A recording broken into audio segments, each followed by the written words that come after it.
नमस्कार मित्रों, मैं हूं डॉक्टर शिव भारद्वाज और आप देख रहे हैं हमारे ज्योतिष का खास कार्यक्रम।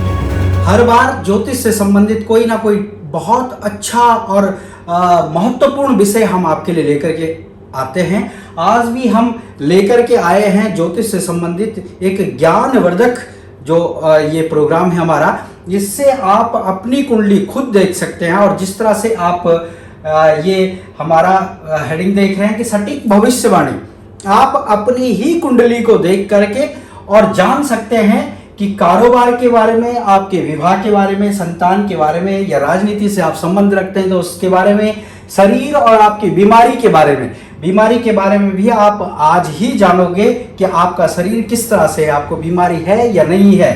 धन संपत्ति के बारे में और विद्या के बारे में और आपके भाग्य के बारे में। इस कुंडली से सिर्फ इतना ही आप अच्छी तरह से समझ ले तो आप पूरी तरह से जान सकते हैं कि आपकी कुंडली में ये योग कब कब बनते हैं, कब कब आपका समय ठीक चल रहा है। यदि आपका प्रश्न है जैसे विवाह से संबंधित, तो पिछले वीडियो में मैंने आपको बताया था कि विवाह, हम कुंडली में जो विवाह से संबंधित देखते हैं तो ये आपकी कुंडली है और इसमें इस तरह के ही ये 12 खाने बने हुए होते हैं, 12 घर बोलते हैं हम इनको। तो ये 12 घरों में से जो 7वां घर होता है, यहाँ पर कोई भी अक्षर हो सकता है, वो आपकी यानी कि वो लग्न की राशि होती है वहां पर। तो 7वें स्थान को देखते हैं हम विवाह से संबंधित।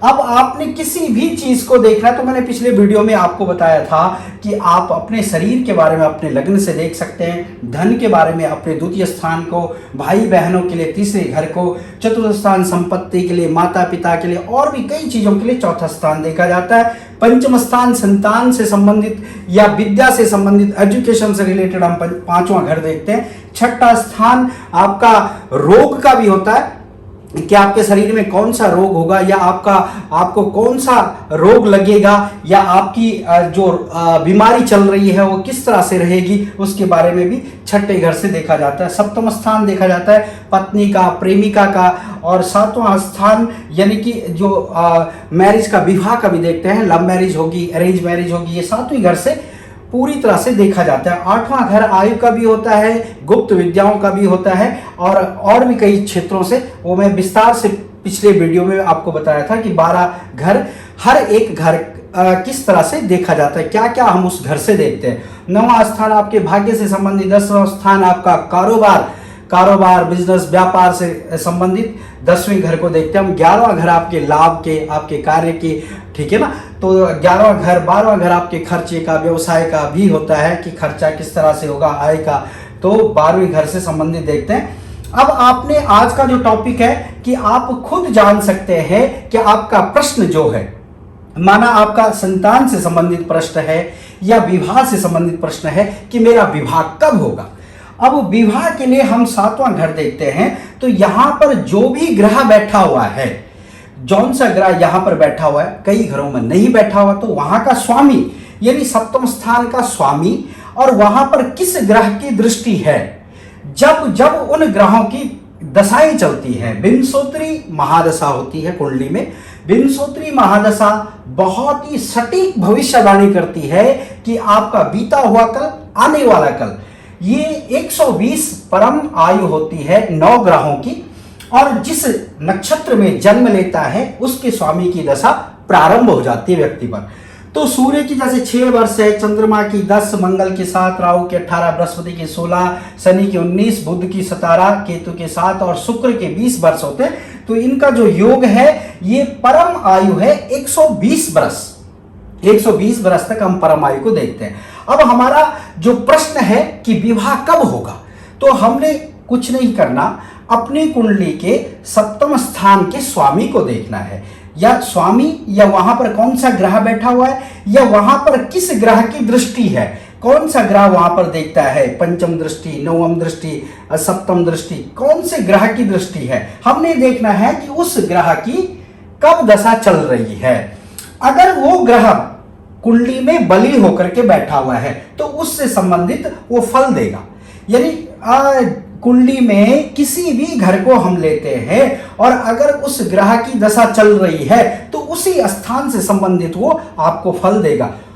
अशुभ भी दे सकता है और शुभ भी दे सकता है, मतलब अच्छा फल भी दे सकता है और बुरा फल भी दे सकता है। ये डिपेंड करता है कि वो कहां पर बैठा हुआ है और किस तरह से बैठा हुआ है। यानी वो ग्रह शत्रु राशि में बैठा हुआ है या मित्र राशि में बैठा हुआ है, अपने घर में बली होकर के बैठा हुआ है या निर्बल होकर के बैठा हुआ है, तो वो डिपेंड करता है उसके बैठने पर। और फिर हम जब उस ग्रह की दशा चलती है तो उस समय उससे संबंधित फल देता है। माना आपका भाग्य नवम स्थान, हम भाग्य से संबंधित कि भाग्य उदय कब होगा जी, भाग्य के अनुसार उसका भाग्य किस तरह का होगा। तो अगर यहाँ का स्वामी बहुत अच्छे घर में बैठा हुआ है या यहाँ का स्वामी इसी घर में बैठा हुआ है या यहाँ के स्वामी की सीधा दृष्टि है और जब उस ग्रह की दशा चल रही है तो उस समय उस व्यक्ति का भाग्य बहुत अच्छा होगा। लग्न से देख सकते हैं आपके शरीर के बारे में, बीमारी के बारे में, छठे स्थान पर कि आपकी बीमारी चल रही है। माना छठे स्थान जैसे यहाँ पर है 6 नंबर है, माना बुध की दशा, बुध है छठे घर का स्वामी। अब हमने देखना है कि बुध इनका ग्रह कहाँ बैठा हुआ है।